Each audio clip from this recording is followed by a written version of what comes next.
welcome everybody to another of the sessions of in Dialogue Foundation's certificate course in Dialogue Studies. Today we have with us Ambassador K P Fabian, who served in the Indian Foreign Service from 1964 to the year 2000. He was Ambassador of India to Finland, Qatar and Italy. Post-retirement, Ambassador Fabian has been active with NGOs, corporate bodies, and within the academia. He's currently a professor at Symbiosis University and the Indian Society of International Law. He also serves as guest faculty at the Geneva School of Diplomacy and International Relations. Today, he will be sharing with us his thoughts on dialogue to resolve differences before they cause war, a historical approach. Thank you so much for joining us today, Ambassador Fabian. You may now start your talk, and after the talk, students will ask their questions from you.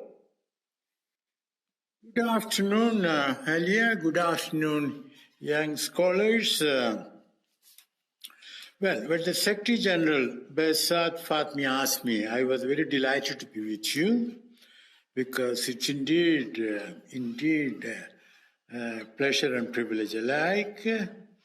But next time I hope we can meet offline so that we can see each other and, sort of have a better conversation. But meanwhile, thanks to coronavirus, we remain online. Now, those who work for peace are often unsung heroes in human history.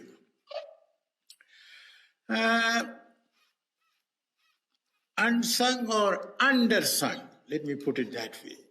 Take Alexander the Great and Emperor Ashoka.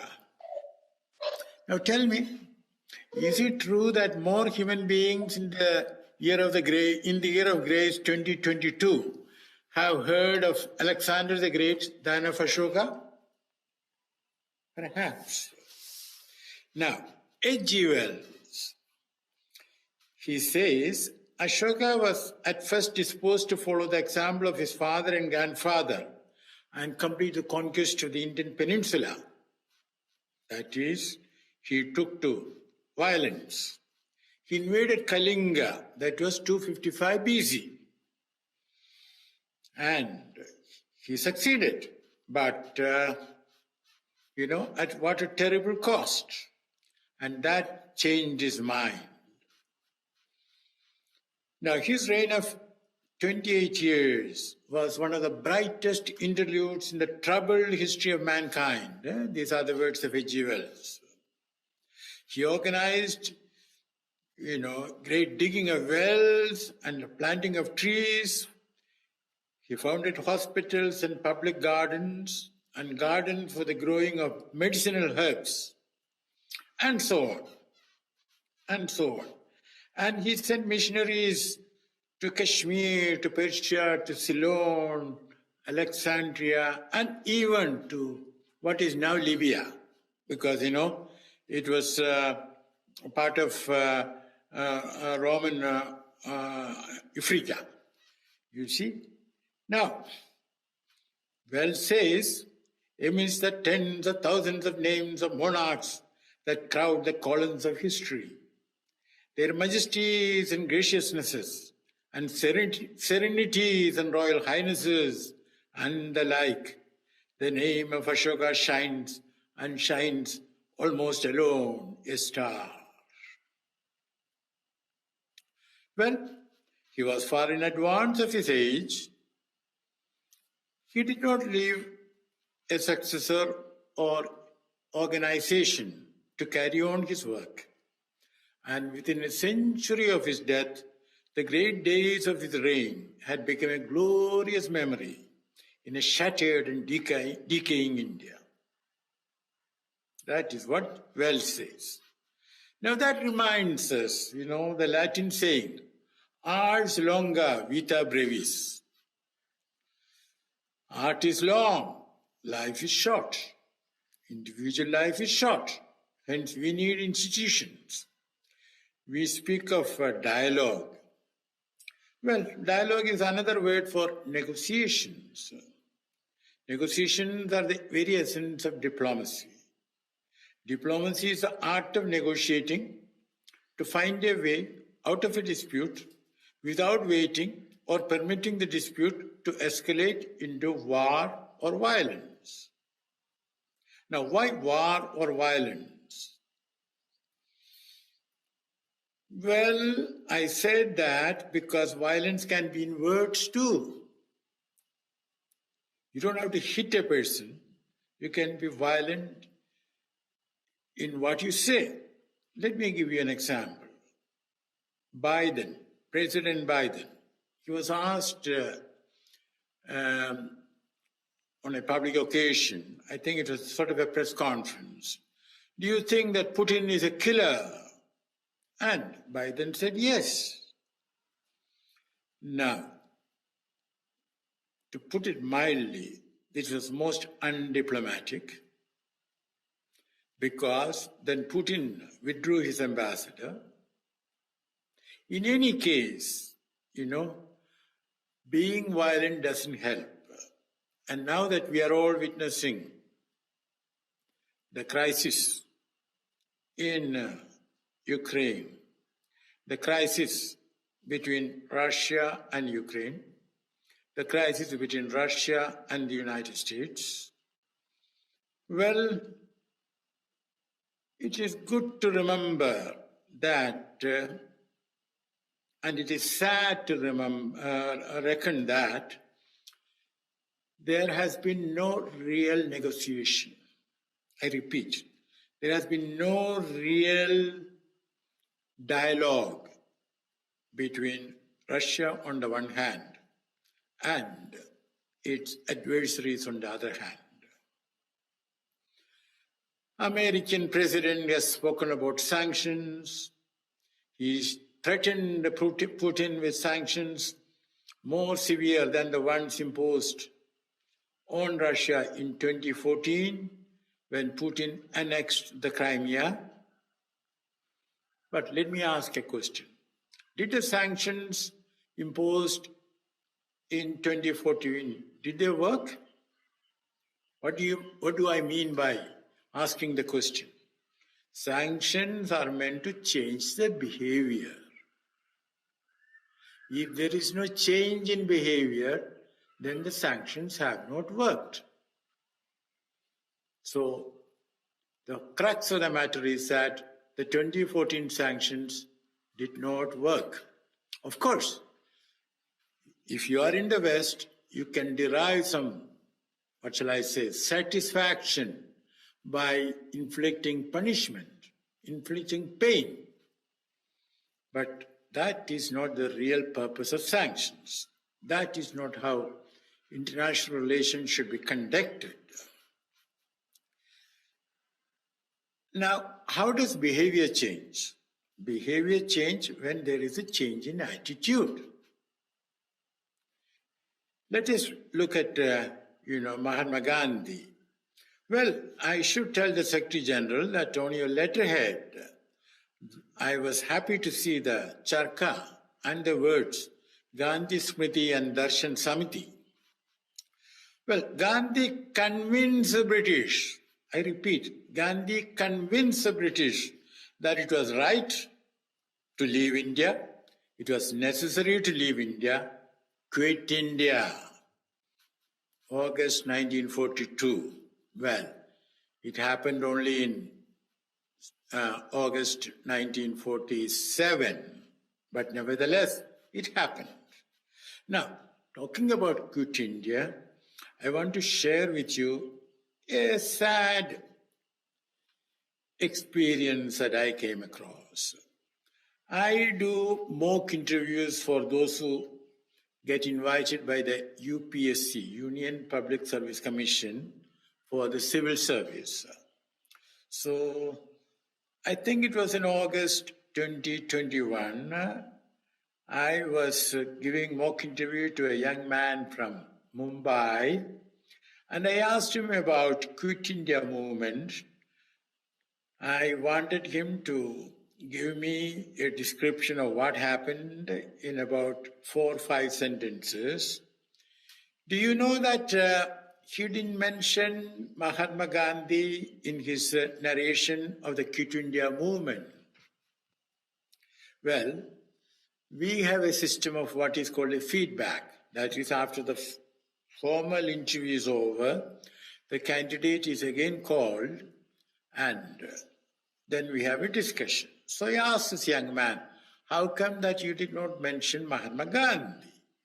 So he said, sir, nobody had told me about Mahatma Gandhi's involvement with the Quit India movement. Then I said, have you read anything about it?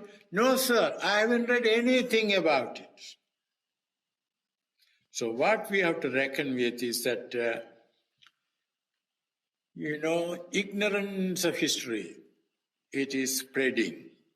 And imagine a civil servant who takes on his responsibilities as district magistrate or superintendent of police, or even as an IFS officer, not knowing that Gandhi had anything to do with the Quit India movement. My goodness. Now, coming back to Ukraine, there is too much of public diplomacy, and that too of a vicious variety. Now, public diplomacy is meant to convince the general public that the government's policies are good for the welfare, safety, and happiness of the public. That is, of the citizens of the country, and at times also for the global community. But if you start abusing the other, calling him a killer, as Biden did, that is not good public diplomacy. Now, you see, one may, in a diplomatic negotiation, one may be firm, one may make things clear, but it is not good to humiliate anyone or abuse anyone. Even worse, to humiliate or abuse or threaten anyone in public. Doing it in private is wrong, and even more so when you do it in public. Let me give you an example. The very first meeting between PRC, People's Republic of China, and the Biden administration was, I believe, in March 2020 at Anchorage, or 2021, Anchorage, anyway, it was in Anchorage, 2021, I believe. So, Blinken, the Secretary of State, see what happens in these, on these occasions is that, two delegations are seated on opposite sides, and at that time the media walk in with the camera and all that, and each leader of the delegation is requested to say a few words. So normally what we do is that, we say nice things. We say that, this is, we look forward to this very important meeting with Mr. So-and-so and his delegation, and we hope to arrive at, useful results, which take care of the interests of both of us, and that sort of thing. Now, instead of that, Blinken scolded his Chinese interlocutor in public.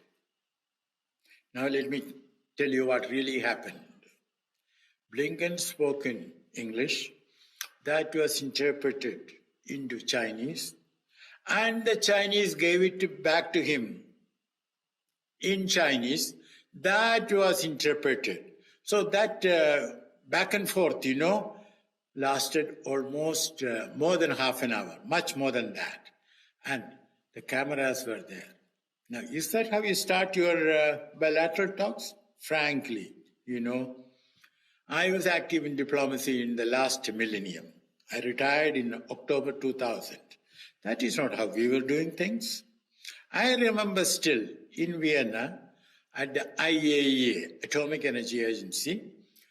Well, for example, I remember once Australia came up with a proposal which was not to our liking. But my ambassador, he started by praising Australia and saying, Australia and India have so much in common, Commonwealth, democracy, and even our National Day. And then he praised the Australian ambassador for a brilliant presentation of his point of view. And my ambassador said, I entirely agree, or almost entirely agree, but just want to add one or two points and raise just one of the questions. Well, by the time my ambassador, Vishnu Trivedi, had finished his speech, he would have demolished the Australian case. But, he did it gently. And then we always made it a point.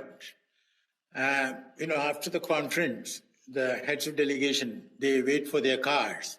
So Ambassador Trivedi and I will make a beeline to the Australian ambassador and say, oh, Ambassador, how are you? Anyway, we should talk more about it. That is diplomacy. But that I don't find here. Anyway. Again, very recently, the Indian External Affairs Minister was, I think, in Munich. That Munich Security Conference, another variation of public diplomacy. It was the 58th session, and I believe the Indian minister gave a presentation on Quad, QUAD, and then Bangladesh, either minister or, I believe it was a minister or somebody from the audience, said, will Quad give any money for infrastructure? And the Indian minister then scolded, I repeat, scolded both, Bangladesh and Sri Lanka, saying that you shouldn't take money from China. That is very unwise. You will get into a debt trap and all that. Now, since I mentioned, so there is a cancerous growth of public diplomacy harming, proper diplomacy. Now, since, I mentioned Munich, I can't help thinking about the 1938 Munich conference. That was a prime example of wrong dialogue. Dialogue doesn't mean appeasement. Dialogue should be, first of all, dialogue should be properly prepared. Now, we know that Daladier, the French Prime Minister, and Neville Chamberlain, the British Prime Minister, the two of them were going to meet Hitler. And the fourth one was Mussolini, of course. Now, Daladier and Neville Chamberlain did not, I repeat, did not sit down together before meeting Hitler. They should have coordinated. You should prepare yourself, I say. Don't take these things, like that. If you like, I would invite you to read, you must have come across this book. Can you see it? The Origins of the Second World War by Taylor, A.G.P. Taylor. So there he has given an interesting description of what happened. So you should read it, but I'll just, let me see whether I can bring to your notice one or two things. So apart from their not meeting, Hitler tried many things on them. At one point Hitler said he was going to invade the whole of Czechoslovakia. Chamberlain got, frightened. Then another trick they played was that Mussolini said that he had received a German proposal in writing from the German Foreign Office, but he did not know whether Hitler had seen it and things like that. Third thing, when all this was going on, the poor Czechs, they were waiting They were not part of the conference. It was about them, but without them. And then these people had their dinner. And do you know, at 2 a.m., Daladier and Chamberlain called in the Czechs and told them, listen, this is what we have been able to get for you. Either you sign on the dotted line or you fight Germany alone. That is what they did. Now, thing is this,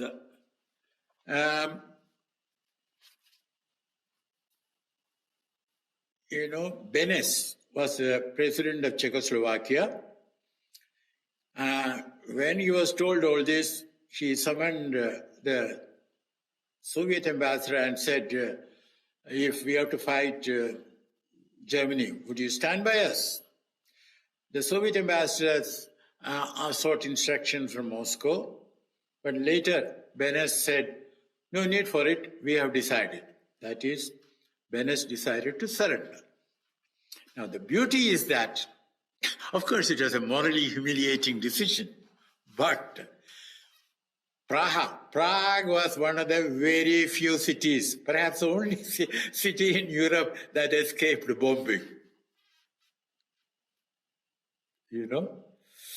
Okay, now,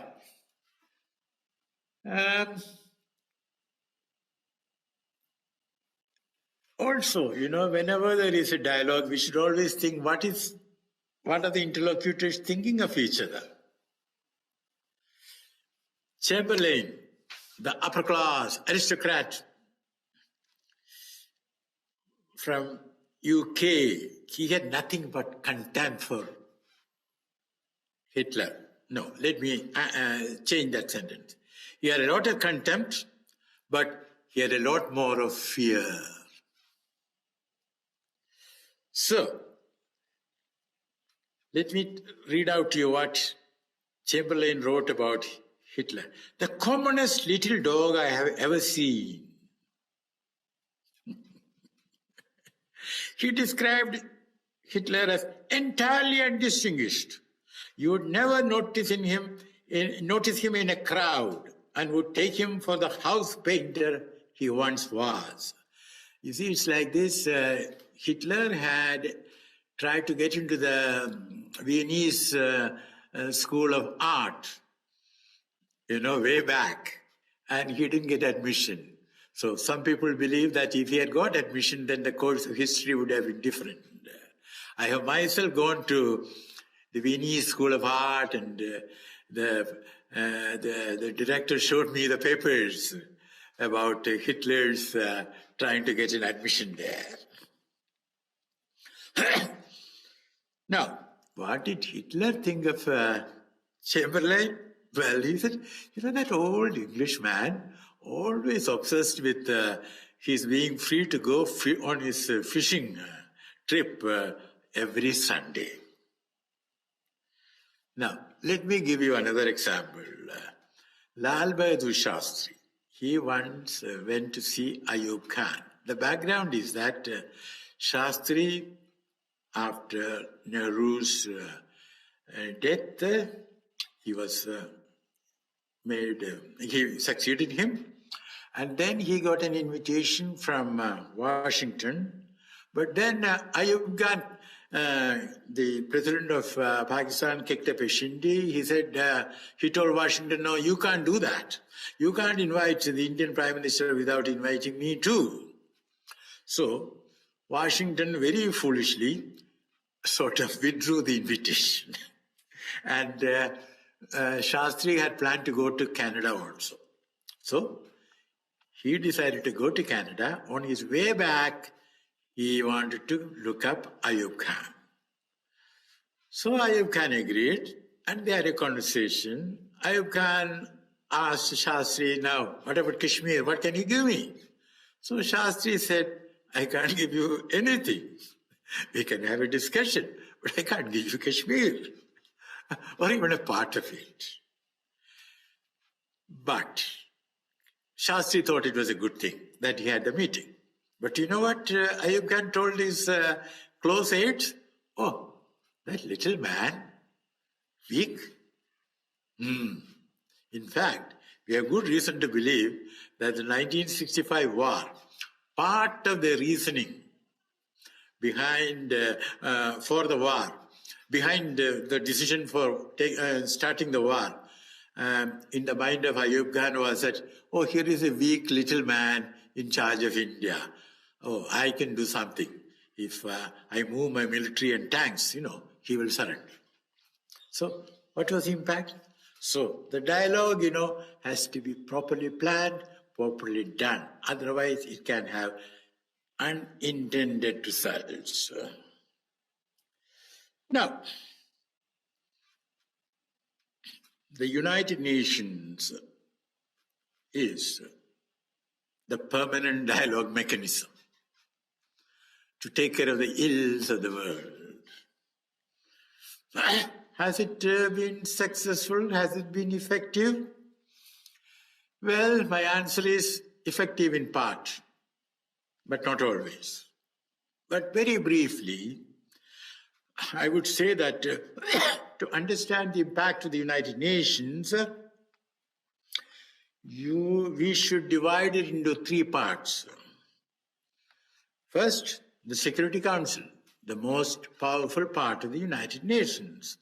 Now, the Security Council has failed more often than not.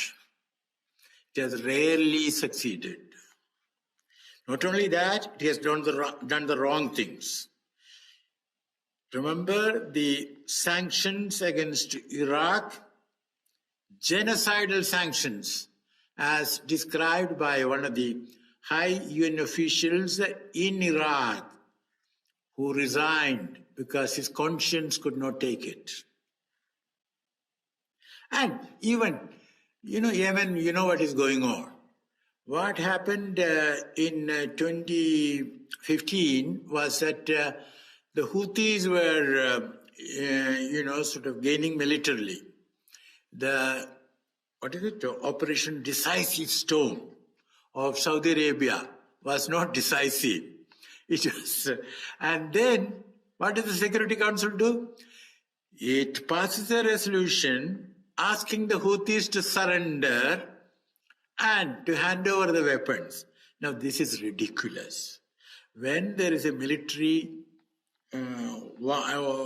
confrontation going on, you don't ask the party that is winning, surrender the weapons. And, so the Security Council can be quite foolish. Also, it gets paralyzed. Take Myanmar. Security Council is paralyzed. Why? Because China and perhaps Russia too will use their veto. Now, Roosevelt had this naive idea that 5 armed policemen can keep peace in the global village. Little did he foresee that these policemen themselves will commit crimes and there will be no way of handling them. Okay, now, it's good if there is a mediator, for successful dialogue, successful negotiations. Let me give one example. 1954, Geneva Conference on Indochina. India was not a member. India was not invited. Okay? That is mainly because South Korea's Syngman Rhee did not want India. Okay. Then what happened? Jawaharlal Nehru makes a statement in the Indian Parliament outlining the ideas for a solution. What the parties in Geneva should agree upon. Nehru and Krishna Menon go to Colombo. There's a Colombo Powers meeting.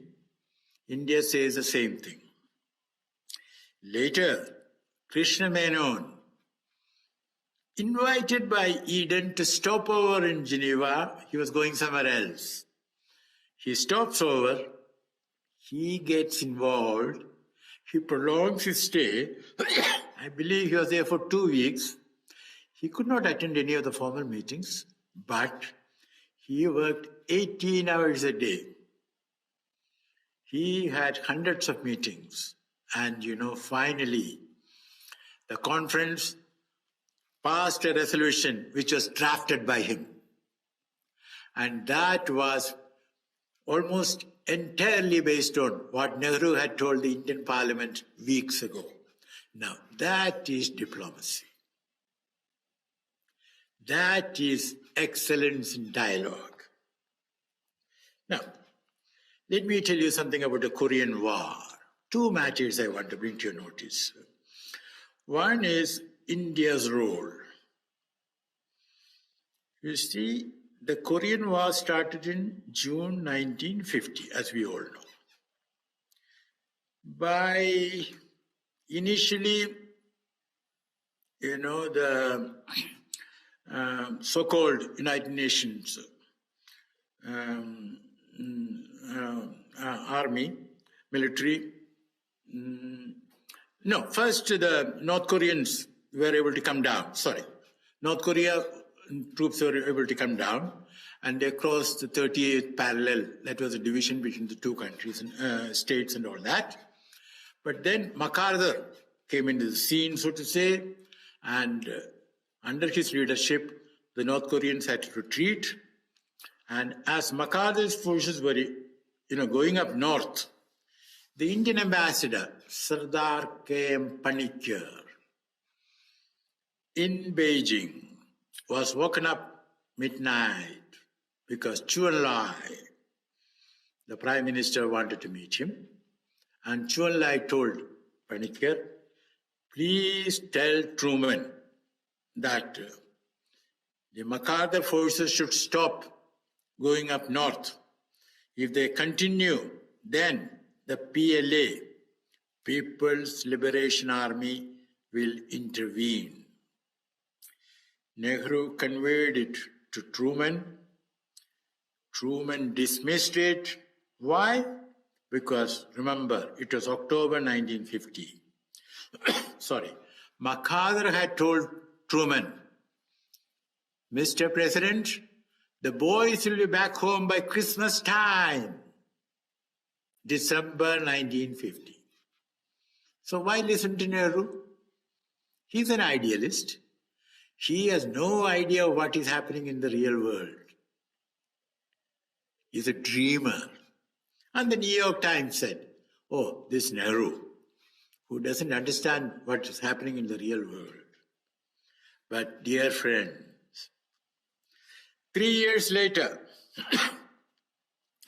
more than 3 or 4 million deaths later,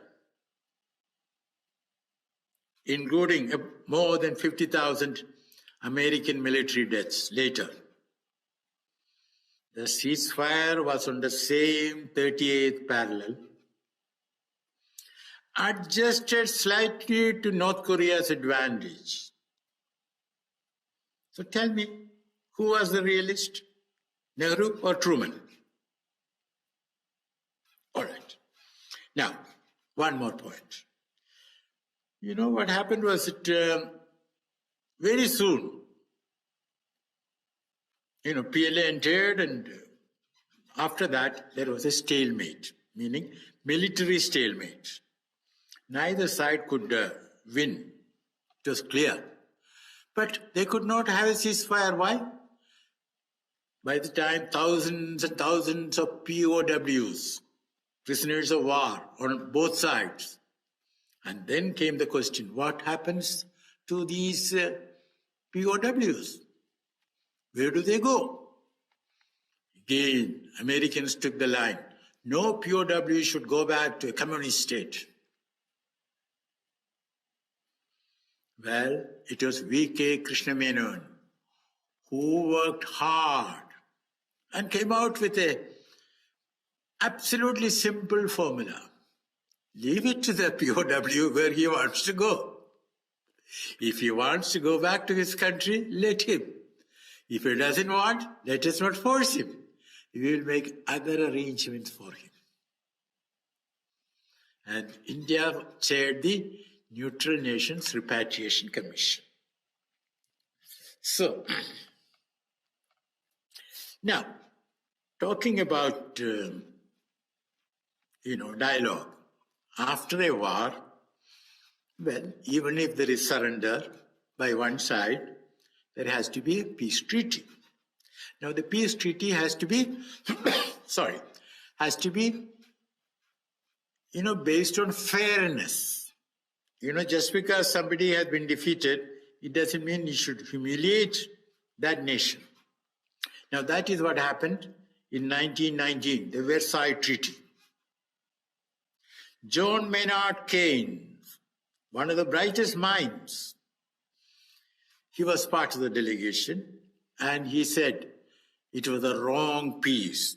He called it a Carthaginian peace, that is very harsh. And you know what happened. The Versailles Treaty gave rise to the rise of Hitler and the Second World War. Now, what is interesting is that, again, I want to tell you, this is another wrong attitude many people have.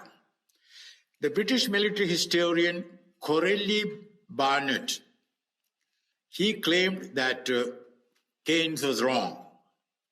He said the Treaty of Versailles was, I quote, extremely lenient in comparison with the peace terms that Germany herself, when she was expecting to win the war, had in mind to impose on the Allies.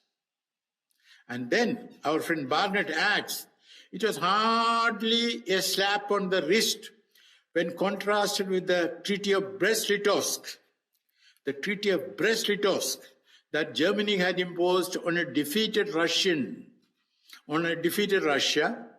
in March 1918, which had taken away a third of Russia's population,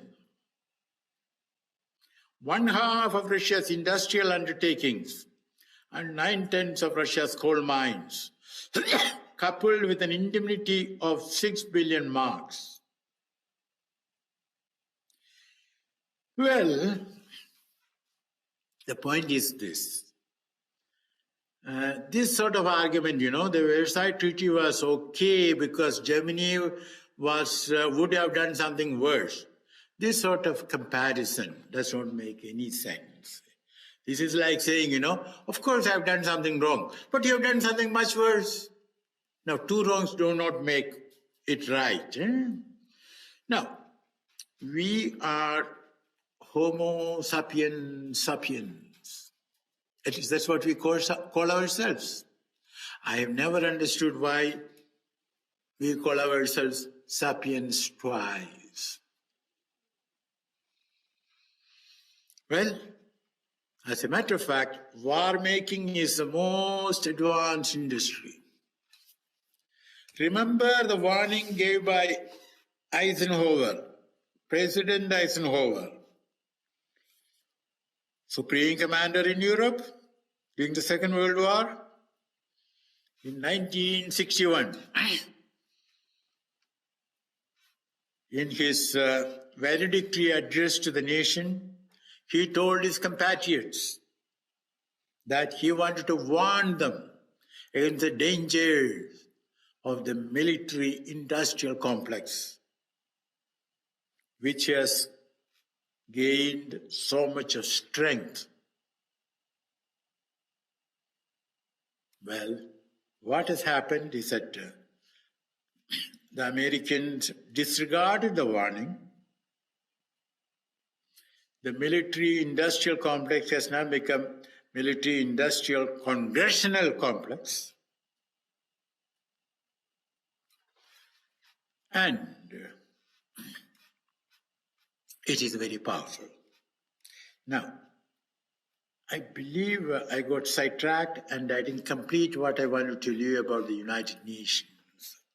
So permit me to go back to it. So the first part is, as I mentioned, the most powerful part, the Security Council, which has failed more often than not. The second part is ECOSOC and specialized agencies, Economic and Social Council and specialized agencies. Now, the beauty of it is that these agencies and the ECOSOC, they work hard to improve the living conditions in the developing countries and even in the developed countries. You know, there are pockets in the developed countries where people are suffering from poverty and ill health. Okay? In fact, I told you about the sanctions against Iraq. Now, even as the Security Council was implementing those genocidal sanctions,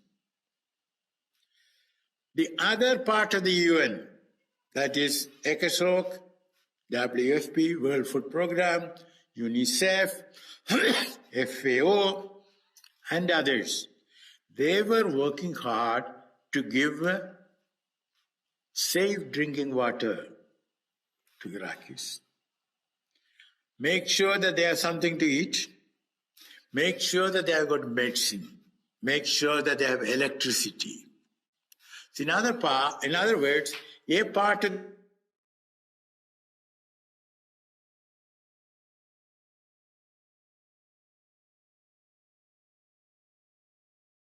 I come to the third part.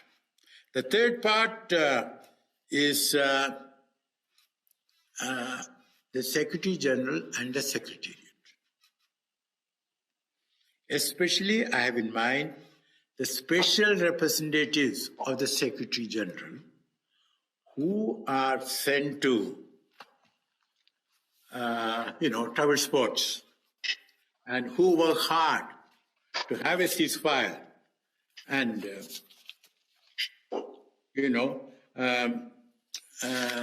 have a ceasefire and then political negotiations. Now, they don't always succeed. But let me tell you that the failure is not of the special representative, because you can take a horse to the stream, but can you make it drink? No. So if the two warring sides do not want a ceasefire, if either of them thinks that, the military advantage is to our side, well, then you cannot have a ceasefire. It is not the fault of the special representative. Now, I want to tell you something about the League of Nations, just to have a little bit of history with us. Well, it has been blamed for many things. It could not prevent the Second World War, right? But the League of Nations resolved many disputes before they got escalated and a war started. Just one or two examples. One is Åland Islands. This is 6,500 islands in the Baltic Sea between Sweden and Finland. I have visited the Åland Islands way back. Now, what happened was that in 1809, Russia took over Finland and the Åland Islands from Sweden. Finland was under Sweden till then. Sorry. Then, in 1917, we had the Russian Revolution. Finland declared independence, and Finland claimed Åland Islands, where the majority were Swedish-speaking. So there was threat of war. The matter was referred to the League of Nations, and initially Finland said that it was an internal matter. This phrase internal matter is being used very frequently these days. It is our internal matter. You can't discuss it in Geneva. Now, in this globalized world, there is hardly anything which is internal. Anyway, that's a larger theme. We shall talk about it later. Finland refused, but then what the League did was that it appointed a panel to decide whether it should intervene or not. Well, the panel concluded that the League can intervene. So then they appointed a commission, and the commission said that, Åland Island should remain with Finland, but with autonomy, for the islanders. That is, their language, their culture, everything should be protected. So that was done peacefully. Okay. Second one, Upper Silesia. Upper Silesia was in Prussia, but there was a dispute between Poland and Germany after the First World War. A referendum was held as the peace treaty had wanted. That was in March 21. 59% wanted to remain with Germany. Poland didn't agree, but Poland finally had to agree. Then there was something about the boundaries of Albania. That also was resolved. Then there was a Memel. That was a German-speaking population.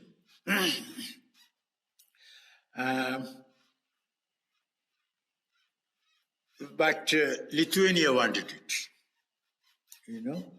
So, again, it was resolved. The point I want to make is that the much maligned League of Nations, which existed for hardly 20 years, did resolve many disputes through skillful dialogue. So dialogue can happen. Even Mosul, I don't want you to think that the League was doing good things only in Europe. Mosul in Iraq, between Turkey and Iraq, there was a contention. UK brought it to the League of Nations, and it was decided that it would remain with Iraq, and Turkey had to accept it, Now, I want to take you to ancient history, and that is, let me think. Thucydides, the great historian, who told us about the Peloponnesian War. Now, I have a book here. Now, this is his writing, The Debate on the Fate of Melos, 416 BC. Now, I'm not going to read it out. Let me give you the summary. But once again, I want to have a look at the book. Can you see it? I can read it for you. Michael Grant, Readings in the Classical Historians. Okay. Basically, Melos was allied with Sparta. Between Athens and Sparta, there was Cold War, which became a hot war. Athens was a naval power. Sparta was a land power, by and large. Melos is an island. So 38 Athenian ships came to Melos, along with 3 Athenian, what shall I call them, diplomats. So they said that they wanted to talk to the people there. Now the governing council of Melos said no, because they were worried that these Athenians, they had high oratorial skills. So they will, what shall I say, seduce the population. So they said that you can talk to us, meaning the governing council. So there was conversation, And Melos Governing Council said, listen, we are not going to be allied with Sparta. We are prepared to be neutral between you, Athens, and Sparta. And that is to your advantage. What do you need? Athens said, nothing doing. You have to align yourself with us. Otherwise, it will be complete destruction. Now, aligning with us is better than complete destruction, no? Again, Melos said, millions. They said, no. Why do you want to do that? Finally, there was no settlement. Athenian ships, the military which was on the Athenian ships, they sacked Melos. All the able-bodied men they could get hold of, they were killed. It was terrible. But, let me also tell you, Athens was defeated in that war. And Athens was also dealt a very bad deal. There was a lot of arrogance on the part of Athens. After all, it would have been much better for them to have left them neutral. So that is what we come across, that people don't want to look at things with a sense of proportion, Now, I want to go back again to the League of Nations. 1925, there was the Geneva Protocol banning the use of poison gas. In terms of international law, a great achievement. Because the United Kingdom used the poison gas in Mesopotamia. You see, what happened was that, as you know, under the Sykes-Picot secret agreement between Britain and France, 1916, the territory in West Asia belonging to the Ottoman Empire was divided between the two. And Mesopotamia, it was no Iraq then, Mesopotamia was given to Great Britain. But the people of Iraq, future Iraq, they revolted. And let me also tell you, that was the time Mahatma Gandhi publicly told young men in India, do not, I repeat, do not get recruited and go and fight for the British in Mesopotamia. Do not. Now, Winston Churchill, he ordered the use of chemical weapons, poison gas, against civilian population. You see? So, there we are. To go back to what I said, Homo sapiens sapiens has devoted the greater part of his or her energy to refine the weapons of war. And frankly, between you and me, governance is a primitive art, even now. Even now. Let me conclude by quoting two people. One is Barbara Tuchman. Her book, The March of Folly. I would request you to read it. Other book is, of course, Guns of August, about the First World War.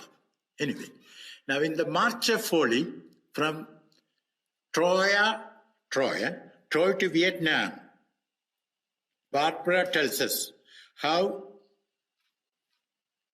irrespective of time and space, governments have often taken decisions contrary to their own interest. contrary to their own interest. And that's why she calls a march of folly.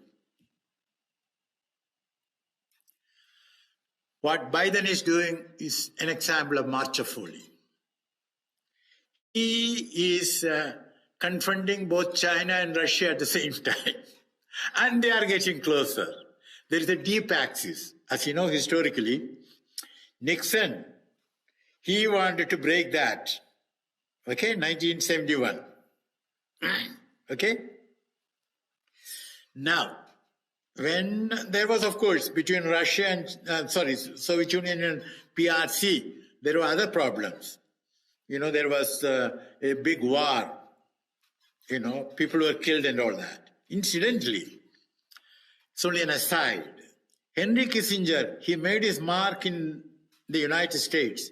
You know, one way he made it was, he told the president of the day, there was a high chance that, you know, the communist world is not a monolithic. Between China and Russia, one of these days, there will be a break. And you know how he got it? He heard it from the German Chancellor. And the German Chancellor had been told that by none other than Jawaharlal Nehru. Because Nehru had said, look, one of these days it might happen. I can't tell you when. So Kissinger heard about it, and he didn't tell the President of the United States that he had got it from the Chancellor of Germany, who had got it from Nehru.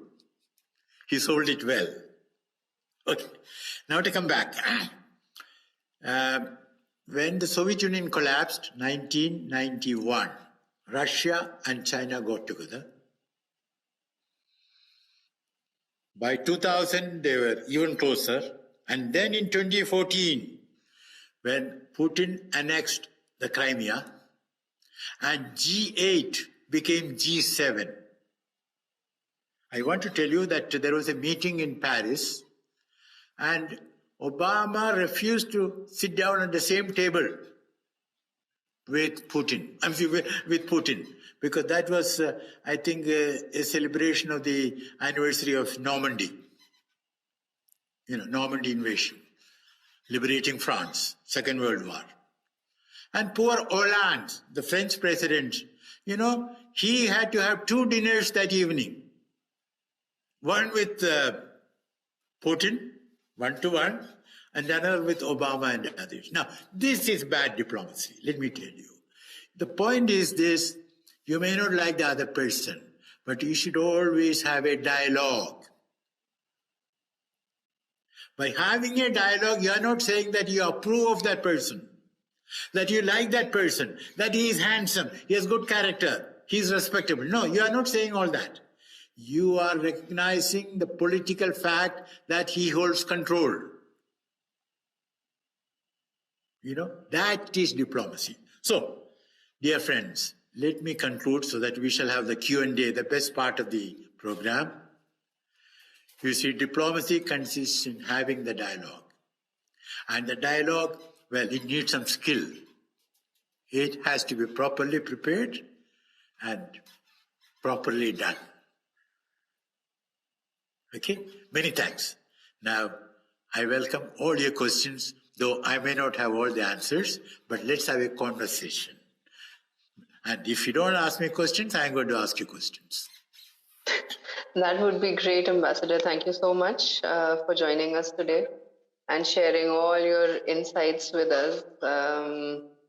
I think it was a very good overview of history as well as your own experiences, and we're so lucky to learn. And whoever has questions, please raise your hand. I will call your name one by one, and of course, Ambassador Fabian has questions for you if you don't ask him questions. So Pragya, you go first. Thank you so much, Ambassador. My question is that, you talked about how diplomacy has changed and, how it used to be more graceful and people used to still sit in dialogue with each other. And I think we've also seen this in terms of how politics has changed in our country, where people would where different opposing parties would actually get together and have and meet each other and were courteous to each other, and even in Parliament they were sort of courteous to each other. So I sort of want to know what changed, in your opinion. You've been in diplomacy for so long. What do you think changed for diplomacy to change? So what were the factors that sort of made people so rough at each other that they were not willing to talk to each other, or they were willing to, if media comes, wash the dirty linen in public and show their displeasure in public? So I sort of want to know, what do you think changed to bring this about? Thank you, Pragya, for a very pertinent question. Now, it's like this. What shall I say? People have lost interest in history. What happened in the past, it doesn't matter. It was Bertrand Russell who said, imagine a thought experiment. The whole world came into being 5 minutes ago with all the fossils, so that you can say that there was evolution. Now, it is logically possible that the world came into being 5 minutes ago. Now, this ignorance of history, this allergy to history, and by allergy to history, let me go back to what is now happening with Ukraine. In 2014, when Putin annexed the Crimea, there was such a moral indignation in Europe. Now, I share that moral indignation in the sense that Putin was aggressive. But my view is that it's not enough to say that he was aggressive. We have to ask the question, why was he aggressive? Now, the answer to that question is that in the year of the Lord, 1783, the Russian Navy went to Sevastopol port in the Crimea. Why? It was seeking a warm water port. Russia did not have access to warm water port. Throughout the year. So, in 1783, they had a base there. Now, something else happened in 1783. Anyone would like to tell me? Okay. Treaty of Paris, which put an end to the American War of Independence. The United States was recognized by England in 1783. In other words, Russia's naval presence in the Crimea goes back to the year of the birth of the United States. So, America has an official historian in the Department of State, should have told President Obama, listen, it is true that this guy has behaved aggressively, but it's a question of national security for them. Because Putin had reason to fear that if he did not take action, Sevastopol might become a NATO base, because Ukraine was wanting to join NATO. You see? So again, I'm not justified. I'm trying to understand what happened and why. Now that requires historical imagination. Now that is lacking. Now let me tell you what is present. What is not lacking is the crave for public approval rating. Before saying anything about the Crimea, Biden is calculating, okay, what should I say so that my popular approval rating will go up? I'm in trouble about Afghanistan withdrawal. I'm in trouble about something else. My approval rating has been going down.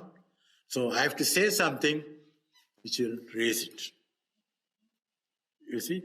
So this craze for public diplomacy, PB. As I said, there is a good type of public diplomacy where you tell the people, look, this is why decisions have been taken. This is the explanation.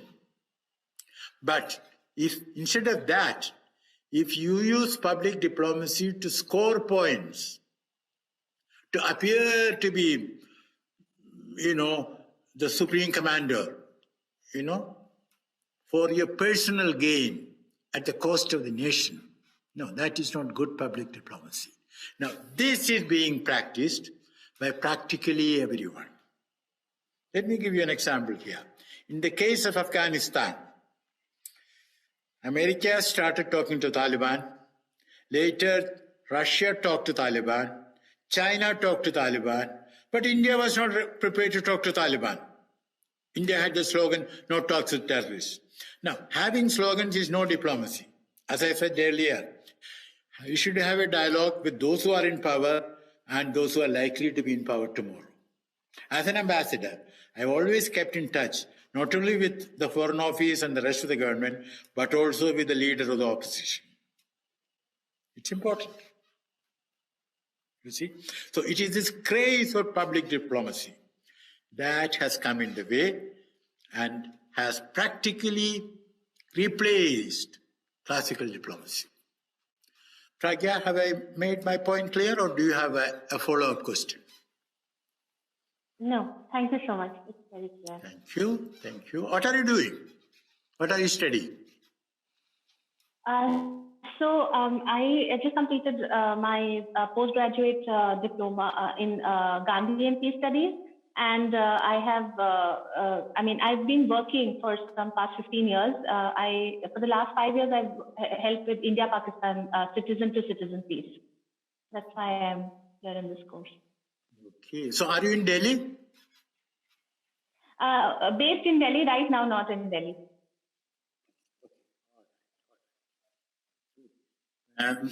Well, at the India International Center, we have programs which should be of interest to young people. Look up the website and take part in some of our programs. I had once a program on Mahatma Gandhi's philosophy. This was Professor K P Shankaran.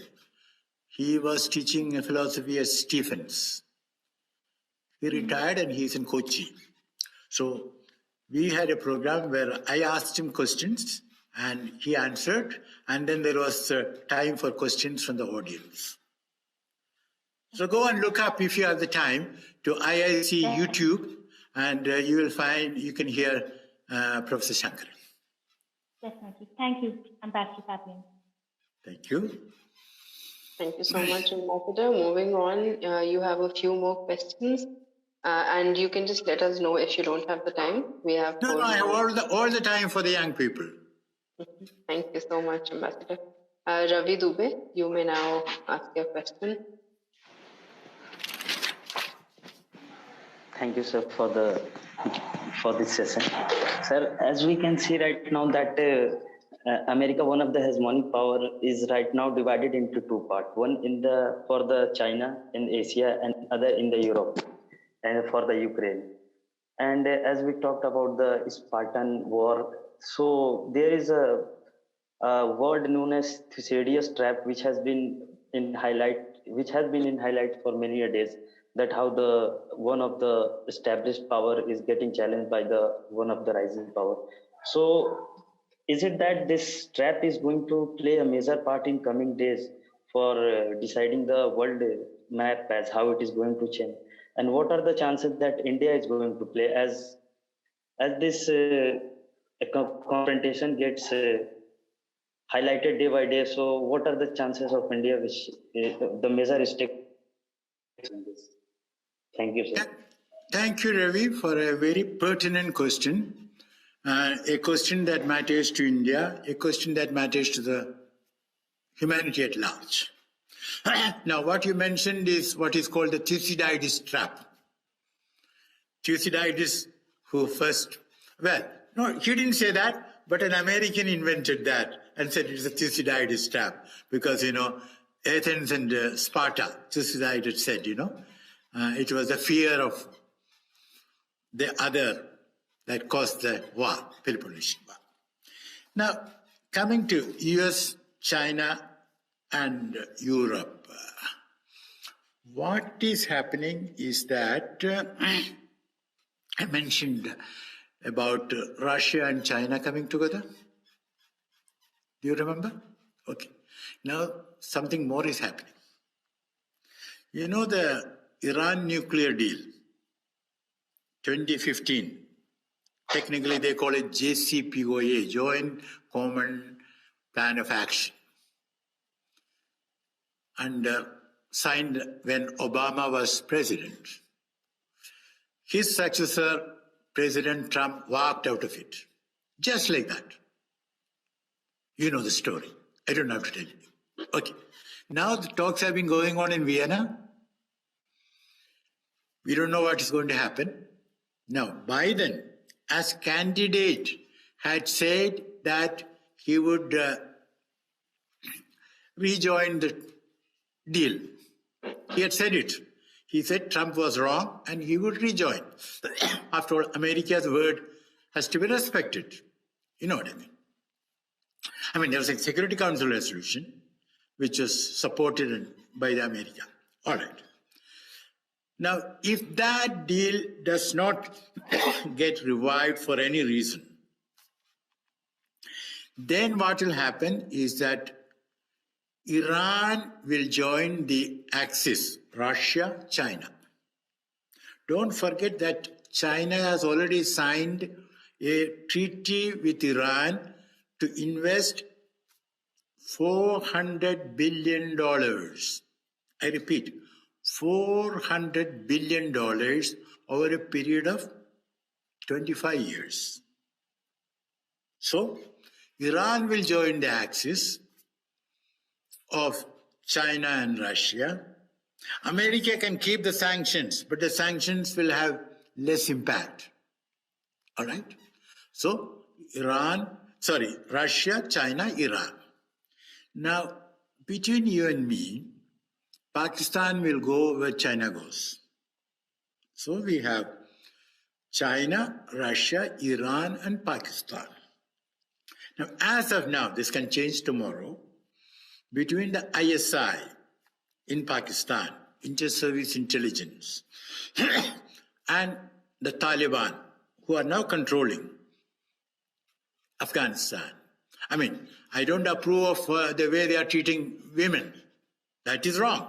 But the point is, they are in power and we have to talk to them. And we have to tell them to their face, firmly but politely, listen, what you're doing is wrong. We can't just, take away Afghanistan's money, $3.5 billion, as you must know, Biden has done. No, you have to talk to them and you have to tell them, listen, how can you behave like this, So, then Afghanistan also will join that axis. Another reason, Afghanistan has huge minerals. Some of the most important minerals like lithium and all that. Now, China is interested. And the Taliban have told China, listen, about what you're doing in Xinjiang. Well, we won't criticize you. We won't send any help. In other words, there is a real possibility and a reasonable probability that there will be an axis, Russia, China, Iran, Pakistan, and Afghanistan. Now, Ravi, look at the map and tell me, will that be good for India? Certainly not. Will that be good for America? Certainly not. But then, America is far away. So, this is how what is now happening about Ukraine, I say about, not only in, but also about, might affect India. And I believe that the Indian Permanent Representative's statement, Ambassador Tirumurthy in the Security Council, was correct, was balanced. And what did he say? He wanted all sides to exercise restraint, sit down and talk. So that's where we are. Is that okay, Ravi? Yes, sir. And what are you doing? So right now pursuing my master's in peace and conflict management from Banaras Hindu University. And then later? Trying for PhD in IR International Relations. I see. And at some point for the civil service? Yes, sir. All right. When you want to join the civil service, try, let me know. Yes, sir. Okay? And choose the foreign service. Yes, sir. That's sir. Thank you. Sir, can I? Please. Sir, but as we are seeing this, there is also part which is being played by the Turkey. Yeah. The way Turkey, as we are very much interested about the Turkey, that apart an era of Ottoman Empire which has been there, what is the part which is the Turkey is going to be on the play in coming days? You know, or what Turkey is going to do where in respect to Ukraine or in general? In general, sir. Okay. Okay. All right. Now, what is happening is that President Erdogan, he has messed up the economy. Okay. Now, he bought S-400 from the Russians, and America has imposed some sanctions, like they only give a F-35 and all that, but not seriously hurting, you know what I mean? Because don't forget, Turkey has the second biggest standing army in NATO, and there is Incirlik, where Americans, NATO base is there, Americans are there. Okay, can you hear me? Any problem? Yes, sir, you're audible. Okay, so now Turkey, of course, has shown some interest in being an intermediary between Ukraine and Russia. I wish Erdogan all good luck because all peacemakers are blessed. But I don't think Erdogan is the right peacemaker. He's just trying to pursue his other interests, and I don't attach much value to his effort. As regards his dream of reviving the Ottoman Empire, well, he is free to dream. But I personally consider it rather, what shall I say, sleepwalking, which can be quite dangerous, especially when there is traffic. You can be run over. Careful. Wake up. Thank you, sir. Thank you. We have another question, and Rajan, you may unmute yourself and ask your question. Yeah, thank you, sir. I really enjoyed your talk. So I won't be discussing facts as we have been discussing. My question would be quite philosophical. As you are an ambassador, you have a very pragmatist and realist approach, which is very, very much essential for our day-to-day survival or peacefulness. But my position would be quite idealist. I find there is a very big gap between diplomacy and the hard, big T truth, for which philosopher basically raises their hand, whether it is Gandhi or Socrates or even anyone. So how do you look at this big lacuna or big gap between diplomacy and truth? Because I have seen there are so many socio-political philosophers like Gandhi who basically chosen the truth instead of diplomacy. They knew what is truth, what is their virtue. They stood for that thing. I don't know the exact detail of that fact. When Chori Chora Kand happened, Gandhiji sacrificed particular movement and he didn't have any kind of dialogue. He didn't stood for any kind of diplomacy. He chosen the very truth that I have to stood for truth. I have to stood for non-violence. The moment anyone interrupt, I would sacrifice any kind of thing. There is no place for diplomacy at all. No kind of conspiracy in their mind, those who stood for the big T truth in philosophical sense. So how do you look at this thing? The solution which pragmatist and realist provides is short term. It would definitely gonna provide peace in nearby future, but ultimately the peace which we want has to be attained via idealist position, which we can achieve via big T truth. My second question is from Adam Smith's position, which he proposed in both work, whether it is wealth of nation or the moral sentiments. His position of the invisible, let the parties, whether it is nations or religion or individual, pursue their self-interest. Somehow there is a logical structure that would definitely gonna help to strengthen the peacefulness or harmony or the coordination which we all seeking. So if we try to associate the idea of peacefulness among nation or religion via the invisible hand of Adam Smith, can't we attain that sort of peacefulness which we are aiming or assuming? So these are my two comments and questions which you may take into account. Thank you, sir. Thank you, Rajan. You have raised the question about philosophy and the way politics is actually practiced, how human beings behave. Now, you mentioned Chauri Chaura, quite right. And in fact, Gandhi, as you said, he said it was his Himalayan blunder. He openly blamed himself. Now, let me recall to you that there was a professor of Cambridge who, in the late 20s, when Mahatma Gandhi was asking for freedom for India, this learned professor said, well, I believe in three immortalities. One, immortality of the Almighty. Two, immortality of the soul.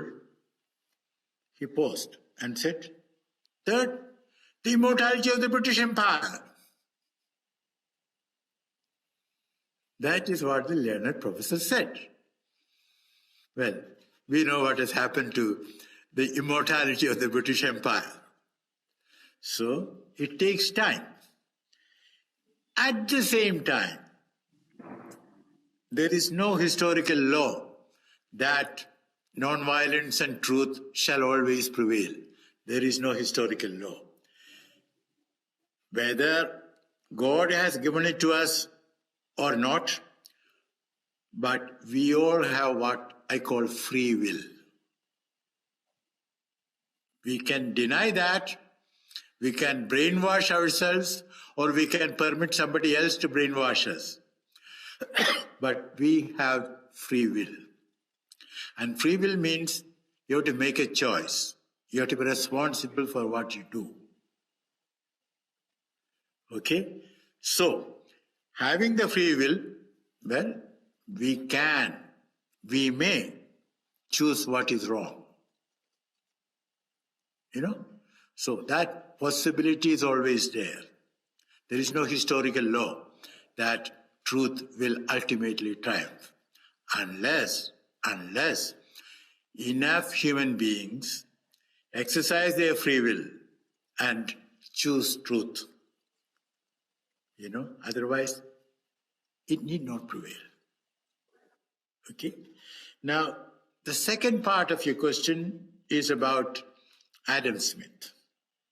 As you very correctly said, he was the professor of moral philosophy, no? He was not the professor of economics. And he also wrote the other book, Moral Sentiments. But he spoke of the so-called invisible hand. Yes, there is an invisible hand operating in the market.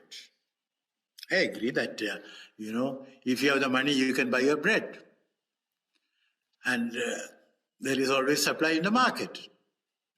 You go to your shopkeeper. So in normal times, it works. Isn't it?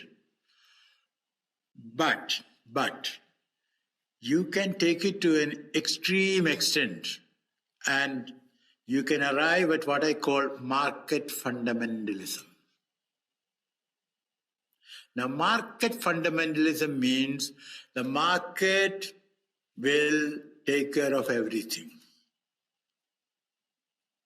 You know, the market will make sure that everybody is fed. The market will make sure that everybody is educated. The market will make sure that everybody gets health care. No, that is not the case in the real world.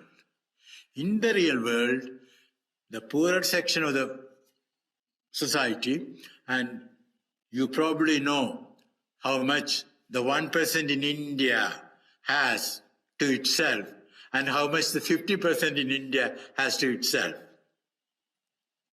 Oxfam report you must have seen recently. So the bottom 50% does require, is entitled to, they have a right to assistance from the state, from the society. Okay? Now, that has to be taken care of. Otherwise, what is happening is what I may call PLG. That is, I don't by PLG, I don't mean LPG, sorry, liquid petroleum gas. No.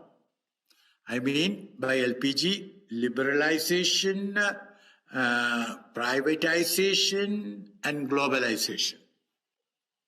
I repeat, liberalization, privatization, and globalization. If that is your mantra, no, we are not going to get anywhere. We will be in trouble. The government has the duty and the obligation and, let me repeat, the resources.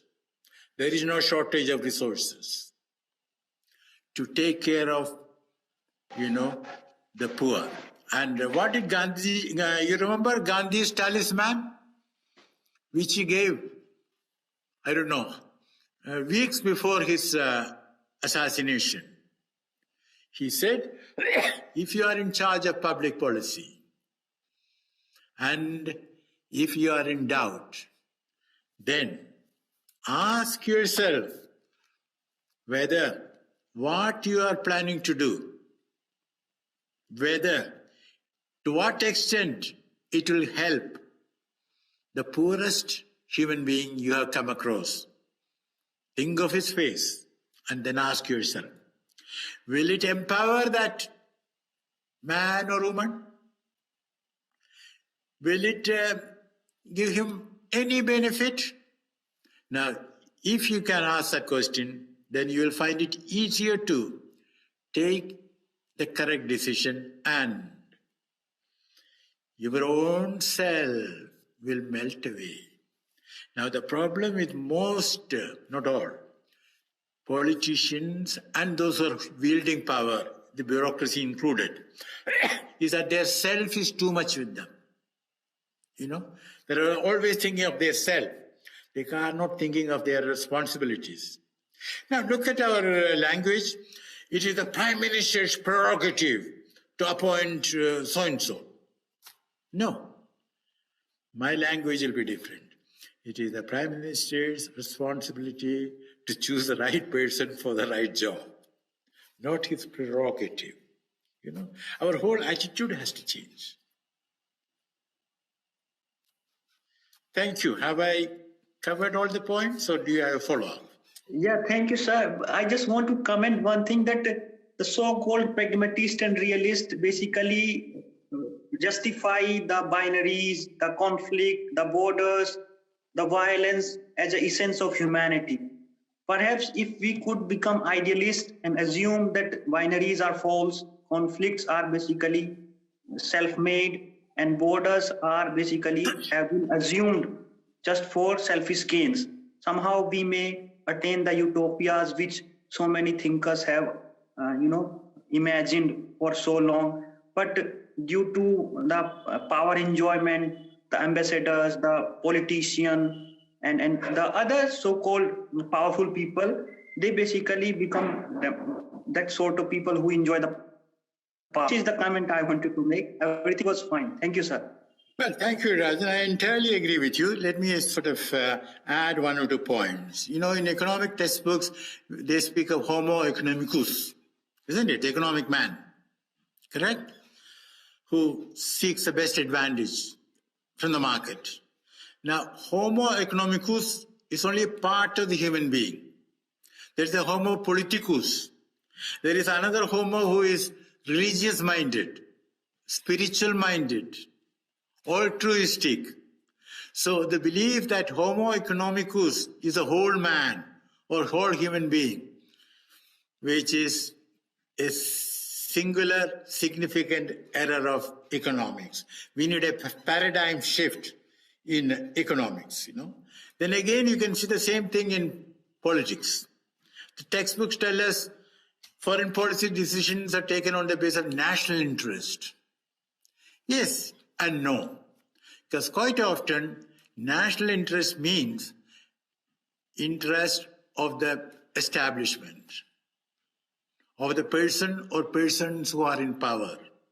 Why did India send troops to Sri Lanka under Rajiv Gandhi under the rubric peacekeepers? Did they go there to keep peace? Now, if Rajiv Gandhi had consulted any one of us who had served in Sri Lanka, we would have told him, don't send the troops. You know what I mean? So, the national interest, well, there are national interests. As I mentioned, the Russian Navy's need for a warm water port, that's national interest. Whether it was Catherine the Great, Peter the Great, or Putin, I wouldn't call him Putin the Great. You know, President Putin, you know, it's a national interest. You know, it continues. But then there are other interests, like Biden. He wants to take care of his approval ratings. So, you know, it's a little mixed. Well, thank you, Rajan. Next question, please. Next is Unes. Please ask your question. Yes, sir. Yes. Okay. Thank you for your wonderful session, sir. My question is about North Korea. Sir, so why do you think, sir, even in this 21st century, North Korea being such a powerful country in the South, it's like with very less civil rights or with very less open to the dialogues. Why do you think North Korea is like this after being a very powerful country, even in this time in 21st century? And my second question is, China is building like many islands in the South China Sea, as we know from the media. So like, do you think it would be a threat to India? And I think like it's near to Indonesia and Malaysia, Singapore. So do you think it would be a threat to India? What are your thoughts? It will be? What is your question? It will be? A threat to India, particularly. And what's your good name, please? Unais, sir. Vinay. Unais. Okay, so what are you studying? I'm a literature student, sir. Where? In West Bengal. West Bengal? Yeah. Calcutta? Yes, sir. Kolkata? Yes. All. Actually, I'm from Kerala, but I'm studying in West Bengal. Okay. So you know Malayalam also? Yes, sir. All right, but we shall speak in English so that others can understand us. Okay. Okay, now, very interesting question. You see, about North Korea, the other day, he conducted another experiment, another test. What we have to understand is that, again, let's go back to history. In 1953, there was a ceasefire. But the ceasefire should be followed by a peace treaty. That didn't happen. Why? Because under the peace treaty, America would have to withdraw its forces from the Korean Peninsula. So America did not want to withdraw the forces. So America came in the way of the peace treaty. Therefore, North Korea felt threatened. So obviously, North Korea got even closer to China and Russia and all that. And later, North Korea started looking at nuclear weapons. And North Korea made progress. Then there was an agreement that North Korea will abandon its nuclear program, provided United States will give alternate source of energy and also much more economic aid and have an agreement. You know what I mean? But the United States did not do that. After agreeing to the agreement, they were slow in implementing it. So North Korea again thought, we can't trust these people. So that is the reason why North Korea has the nuclear weapons. People are poor. And again, why are people poor? The people are poor partly because the state is using a good part of its resources for weapons, making weapons for the military. But there is another reason. North Korea is poor because of the sanctions, economic sanctions. North Koreans working abroad, they cannot send the money, or North Koreans are not accepted. When I was in Finland, the North Korean colleague, he came to me and said, you wanted to come and see me? I said, come. Then he looked right and left. He said, I want to tell you something very confidential. Go ahead. We can supply you with sugar and cement at very attractive prices. Any quantity. So he said that he will give a cost insurance rate, CFI rate. So I had made up my mind. I was not going to have this business dealing with him. That is not part of my job. But then it's a question of how do I tell him no? A diplomat never says no. When a diplomat says yes, it means perhaps. When a diplomat says perhaps, it means no. And if a diplomat says no, he or she is no diplomat. So I told him, okay, do one thing. I'll check with my capital whether they are interested. And if you're interested, you can send me the quotations. Or I can check even without, as you like it. So he said, no, I wanted to send, he said you wanted to send the quotations. So I said, all right, I'll wait for your quotations. Well, the quotations came. I didn't even send them to Delhi. I just had a conversation with my joint secretary. I said, listen, this is what this guy has said. I do not recommend it. What do you want? He said, you are absolutely right. Don't touch it.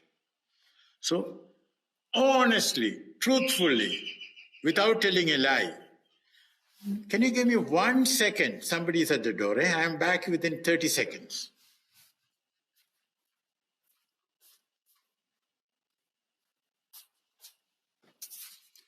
My apologies. I am alone here, so when the bell rang, I had to attend to it. Okay. So what was I talking about? Yeah, the diplomat. So what I did was, truthfully, I could tell him, listen, I have consulted with my capital, and they thanked you, but they are not interested. So that is about North Korea. Then I think you had a question about South China Sea. Now, what is happening, or what has happened in South China Sea is that, China has done almost all that it wanted, by creating artificial islands, little aerodromes here and there, by taking over what belongs to others. More or less it has done what it wanted. And I don't expect realistically that what China has taken will be taken back by America or others. Nothing is going to happen. America has been sending its aircraft and ships, the so-called freedom of navigation. That can go on. But basically, China has captured what does not belong to it, and I don't think it can be changed. Now, coming to India, well, I do agree that China is a potential threat to India. As a matter of fact, at the border, it's an actual threat. But at the same time, I would say that we have to handle this very carefully. Because one of the reasons why China got difficult with us at the border is shooting war. Or two reasons. There are many reasons, but I shall mention only two. One is that China found that we were getting too close to America. And second is that, you remember the abrogation of Article 370. Now, in the parliament, the Home Minister said, we shall recapture what we have lost in Jammu and Kashmir, including Ladakh, which is now partly under Pakistan, partly under China, and we are prepared to give blood for it. He was using a Hindi expression. Okay. You probably know what happened. Our foreign minister had to go to Beijing and tell his counterpart, no, we are not going to do anything like that. It was only rhetorical. My home minister said it, but that is not our policy to start a war. But the Chinese are very sensitive. Very sensitive. Overly sensitive. So, then the third thing is that there is a deep nexus between Pakistan and China. And there I want to tell you that Pakistan, I believe that diplomacy is the ability to dance with more than one partner at a time. And Pakistan has been doing it very successfully. It has been dancing with America. It has been dancing with China. It has been dancing with Taliban. You know what I mean? Now, I'm not saying that we should take a leaf from Pakistan's book, but the point I'm making is that diplomacy requires ability to dance with more than one partner. And in the case of Ukraine, you will note that America is disappointed that we did not join them in condemning the Russian action. Well, I believe it's a good corrective for our desire to get closer and closer to America.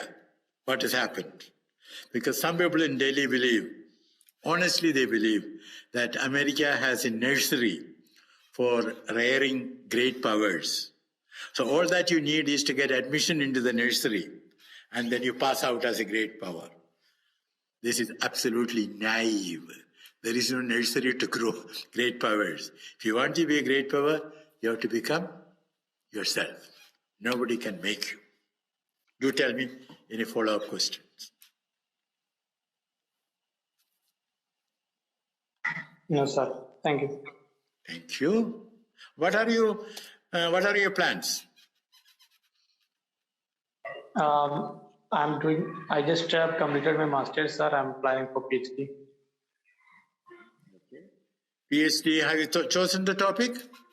Not quite, sir. Thinking about it. Wish you Godspeed. Thank you. Thank you. Any other question? Sakshi wants to ask a question. Sakshi, all right. Shall I go ahead? Please go ahead, Sakshi. Good evening, sir. I was waiting so eagerly for this session to hear you and to have an interaction with you. So my question is related regarding to my interest in Asian geopolitics. So you said that the power of mediator and the power of mediation is very necessary in diplomacy and plays a very important role in diplomacy and diplomatic relations. So now in Asia, that India and China are to become the next emerging superpower of the world, the only country that is maintaining a relation with both of us is Russia as of now. So how much do you believe is the power which could be there in the Russian hand in accordance to mediation and mediator in the Asian and the East Asian continent, sir? That's my question. You, Sakshi. What are you studying, Sakshi? So I'm studying political science. I'm doing my master's from Delhi University. Delhi University. Yes, sir. Okay, great. Now, your question is very interesting. So you're looking at the triangle Russia, China, and India. And you're asking the question whether Russia can mediate between China and India. Well, let me put it this way. If there is an imminent war or something like that, Russia might be able to bring an understanding, compromise, so that that can be avoided. But in the longer term, let us look at what China wants. China treats India as a younger sister. A younger sister who should give due respect to the older sister. Okay? Listen to the older sister. China does not want India to be a leading Asian power because China believes that India stands in the way of China's becoming the highest leading Asian power. So I think that Chinese attitude, I'm afraid, will continue unless India signs on the dotted line. Yes, I am your younger sister and I shall always obey you. Now, which India is not prepared to do, which is correct. Okay, so I don't expect much mediation coming from Russia, except, some extreme circumstances. But over the long term, China has a certain philosophy, and I don't know whether there will be any change, unless there is a change. China itself, reforms. But the chances of that, well, I pray for that, but I'm not hopeful. Not during my lifetime, but maybe during yours. Is that clear? Yes, sir. Thank you. Ambassador Fabian, you just more and more questions are coming in. The students aren't able to stop themselves here. Okay. What we can do is that we can combine 2-3 questions and answer them at one go. Okay. So, Muntazir Mehdi, you can ask your question, followed by Pragya Narang, and then Ambassador Fabian can answer the two together. Good evening, sir.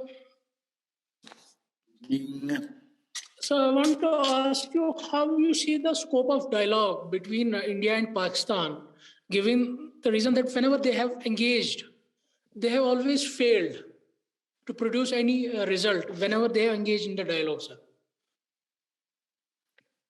Okay, all right. Next And question, my question please. is kind of similar. I actually wanted to ask if there's some of the diplomats actually believe that backdoor diplomacy is more successful sometimes than having summits or having it all out in the open in front of the media. And so, what are your opinions on it? And also similar to what Aga asked, I also wanted to ask about how SARC can be revived. So it's just extension of what he asked. How SARC can be revived, correct? Yes. No. Let me start with SARC first. You see, SARC was the brainchild of Bangladesh president. And when they came out with the idea, we in the External Affairs thought, this is dangerous. These countries want to gang up against India. So we decided, okay, we cannot oppose it. It will be bad diplomacy to oppose it. We shall join it, but we shall make sure that no bilateral issue can come up. And so it is written into the SARC document. You cannot raise a bilateral issue. Now, having said that, I'm afraid India has been unnecessarily negative about SAARC. That when Pakistan was going to host the meeting, India should have agreed to go to the meeting, and whatever reservations India had, whether it is terrorism, whether it's something else, either you can raise it not as a bilateral matter, as a general matter of interest to all of us, or you can seek bilateral meetings, and raise these questions. But to say that, we won't go to Pakistan because they haven't done this, they have to do this, no, that I believe is not very smart diplomacy. Then you had a question about back channel. Well, back channel can be effective, but that's not the only form of effective diplomacy. What we have to understand is that between India and Pakistan, now I am coming to, the first question of Muntasir. What happens with India and Pakistan is that before the foreign secretaries meet, certainly the Indian, and I'm sure the Pakistani too, tells the media, look, I'm going to insist with Pakistan, A, B, C, D, E. So, whether he likes it or not, Pakistani foreign secretary also has to do the same thing.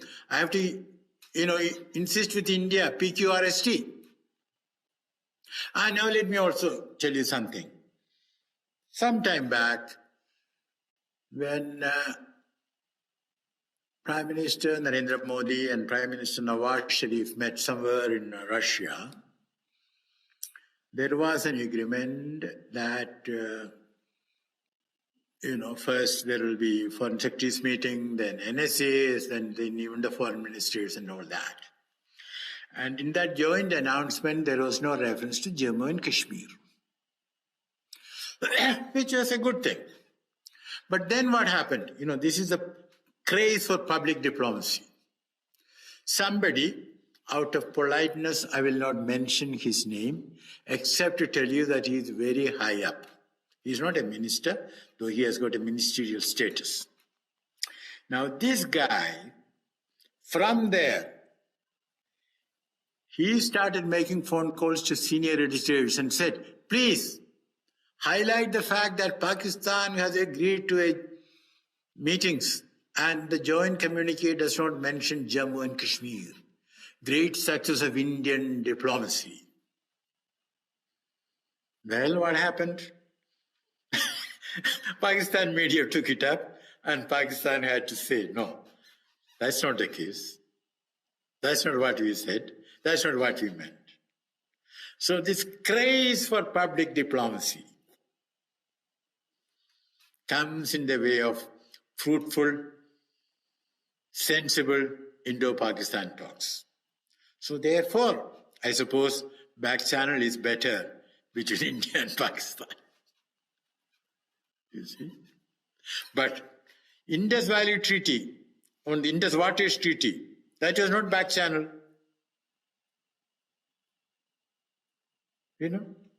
So it doesn't always have to be back channel.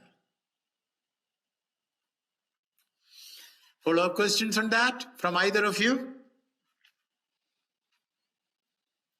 No, thank you. Thank you.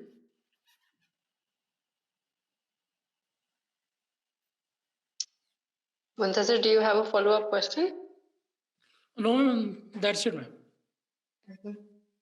Okay, so with this, we come to the end of a very, very fruitful session. Thank you so much, Ambassador Fabian. You've all benefited greatly from your experience, all the knowledge you have, and all the readings you do constantly. Thank you so much. And we would be very grateful if you accept our offer to very soon join us again for another session, maybe for a public lecture. That would be great, because we want as many people as possible to benefit from your knowledge. Thank you so much, Ambassador. Thank you. I have benefited from our conversation. It's always a pleasure to be with the young. That rejuvenates one. So thank you, Alia Khan Fatmi, for moderating this discussion in a manner which is flawless. And we have made best use of the available time. Every second, every nanosecond. Thank you so much.